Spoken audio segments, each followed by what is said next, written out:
आप लोग?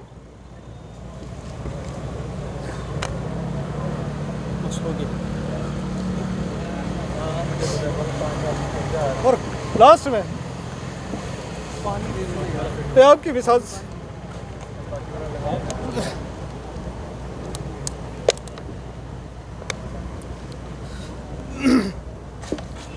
मैं आपके हिसाब से मोदी जी से कहना चाहता हूँ,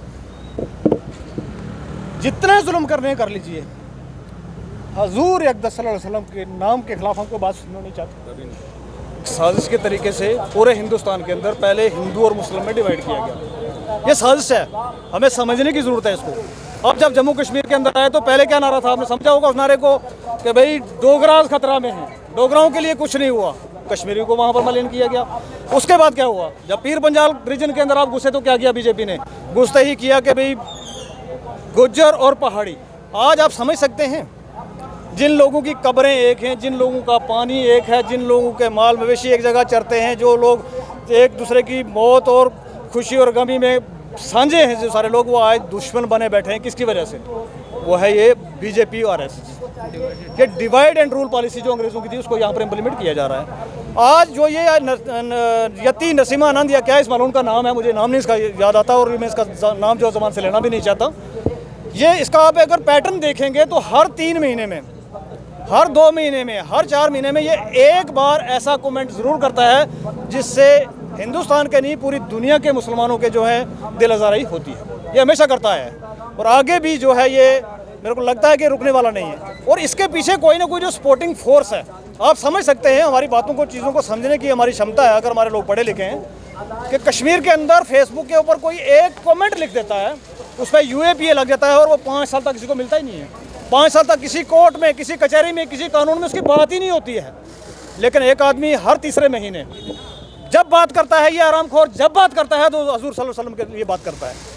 हम आपकी विसात से, सरकार से और ख़ासकर मोदी जी से कहना चाहेंगे, आप वोटों के लिए, आपने वोटों के लिए हमारी जानें ली, हमने बर्दाश्त किया। आपने वोटों के लिए हमारी मस्जिदें तोड़ी, हमने बर्दाश्त किया। आपने वोटों के लिए हमारे मदरसे बंद किया, हमने बर्दाश्त किया। आपने वोटों के लिए हमें भाई भाई को डिवाइड कर दिया, हमने बर्दाश्त किया।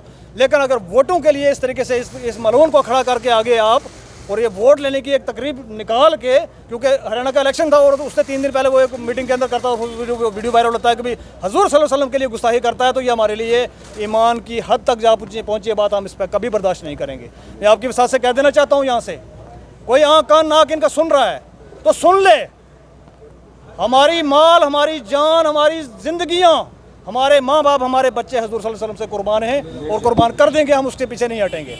हमने जितने जुल्म आपने किया हमने बर्दाश्त किए।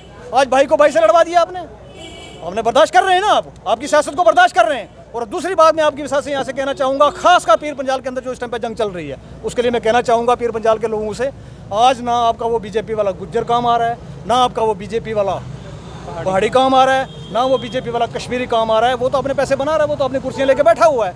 लेकिन भाई भाई आपस में लड़ रहे हैं किस लिए, कि वहाँ पर एक पॉलिटिशियन की पीछे दिनों में वफात हो गई, वो सैयद हैं हमारी सर आँखों पे।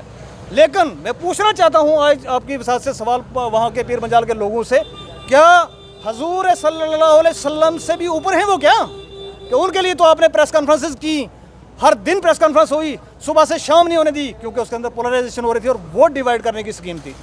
और हजूर सल्लल्लाहु अलैहि वसल्लम के खिलाफ एक लाइन, एक बदतमीज़ इंसान इस तरीके का हिंदुस्तान के अंदर उठता है और इस तरीके की बातें करता है। आपने कोई प्रेस कॉन्फ्रेंस नहीं की, आपने कोई बाइट्स नहीं दी। मैं नाम लिख के लाया था आज इन सारे पॉलिटिशियंस के, मैं नाम के साथ बात करना चाहता था, लेकिन नहीं करेंगे, नहीं अच्छा लगता। लेकिन आपकी विसात से कह देना चाहता हूँ कि जम्मू कश्मीर के NC के लीडर हूँ, PDP के लीडर हूँ, कांग्रेस के हूँ, BJP को हूँ, वो पहाड़ी हूँ या गुज्जर हूँ, वो कश्मीरी हूँ या डोगराज हूँ, मैं सबसे कह देना चाहता हूँ कि जब हजूर पाक सल्लल्लाहु अलैहि वसल्लम की बात आती है तो आपके मुंह पे दही क्यों जम जाता है? आप इनकी अरे किस दिमाग से, किस मुंह से आप किबला जाओगे गालिब? किस मुंह से जाओगे और क्या जवाब दोगे आप वहाँ पर जाके? कि एक नरसिम्हानंद जो है इस तरीके की बातें कर रहा था, आप एक प्रेस कॉन्फ्रेंस नहीं कर सके, एक मीडिया बाइट नहीं दे सके, आप किसी के सामने बात नहीं कर सके, क्या मुंह दिखाओगे जाके आप? पोलराइजेशन की बात आती है, जब पोलराइजेशन करनी होती है, जब आपको वोट लेने होते हैं, तब आपको याद आ जाता है ये मुसलमान है, ये सैयद है, ये गुज्जर है, ये पहाड़ी है, ये वहाबी है, ये फलाना है, ये सुन्नी है। और मैं यहाँ के उलमा से भी कहना चाहता हूँ कि आपने हिंदू मुसलमान देखा, आपने सुन्नी शिया देखा, लेकिन आपने हजूर सल्लल्लाहु अलैहि वसल्लम की शान की जब आती है बात तो तब आपके मुंह में भी दही जम जाता है। मेरा सबसे गिला है, सब उन कौम के ठेकेदारों से गिला है कि आज आप कहाँ हो। आपको कॉल मिली, मैं हमारे भाइयों को बताया था यहाँ पर कि दुकानें बंद करना नहीं की गई। हमने स्पीकरों पर अनाउंसमेंट किया कि जो ये फिदाइन जिनको कहते हैं हम कि हजूर सल्लल्लाहु अलैहि वसल्लम के नाम पे मर मिटने वाले लोग रोडों पे चल रहे हैं, पानी पिला दीजिए, किसी ने हिम्मत नहीं दिखाई। क्या लेके जाओगे इस दुनिया से, क्या लेके जाओगे आप, मुझे बताइए आप क्या लेके जाओगे। और कब्र में हजूर को क्या मुंह दिखाओगे आप, क्या मुंह दिखाओगे आप लोग।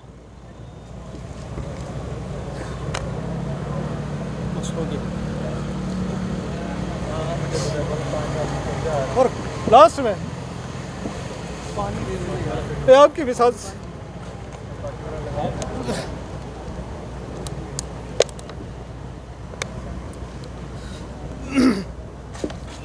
मैं आपके विसाल से मोदी जी से कहना चाहता हूँ, जितना जुल्म करने हैं कर लीजिए, हजूर अक़दस सल्लल्लाहु अलैहि वसल्लम के नाम के खिलाफ हमको बात सुनना नहीं चाहते। आपको मार रहे हैं हिंदुस्तान के मुसलमानों को, हम ये कपड़े उतार के खड़े गोली मार दीजिए, लेकिन इस हद तक मत गिरिए कि हमारे ईमानों का खत्म कर दिया आपने। आज हमारा ईमान कहाँ है, हम कहाँ खड़े हैं।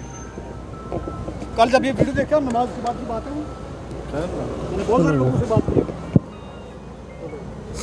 कुछ हमारे आलिम दीन आज ये सुनो मत, मैंने कहा खरगोश की तरह आंखें बंद करके रखो, सुनो मत, देखो मत, बात इस पे करो मत। तो इसी तरीके से फिर जिस दिन मर जाओगे ना तो फिर किसी से कहना कि अब क्यों आ रहे हो। आपको जागना पड़ेगा, अपनी बात रखनी पड़ेगी। आज वो दौर वो ज़माना नहीं रहा कि आप चुप करके गुजर जाएंगे। मुसलमान ऐसा कभी नहीं हुआ करता था, ऐसा मुसलमान कभी नहीं था जैसा आज मुसलमान है। आज मुसलमान बीजेपी का झंडा उठा के चल रहा है, बीजेपी के साथ चल रहा है, और वही बीजेपी हमारी मस्जिदों को गिरा रही है, हमारे मदरसों को बंद कर रही है, और उन लोगों को शेल्टर कर रही है जो हजूर अक़दस सल्लल्लाहु अलैहि वसल्लम के ऊपर भी बात करना नहीं रुकते। उसके बाद भी अगर हम अपने आप को मुसलमान कहते हैं तो फिर हमें शर्म से मर जाना चाहिए, मुसलमान नहीं।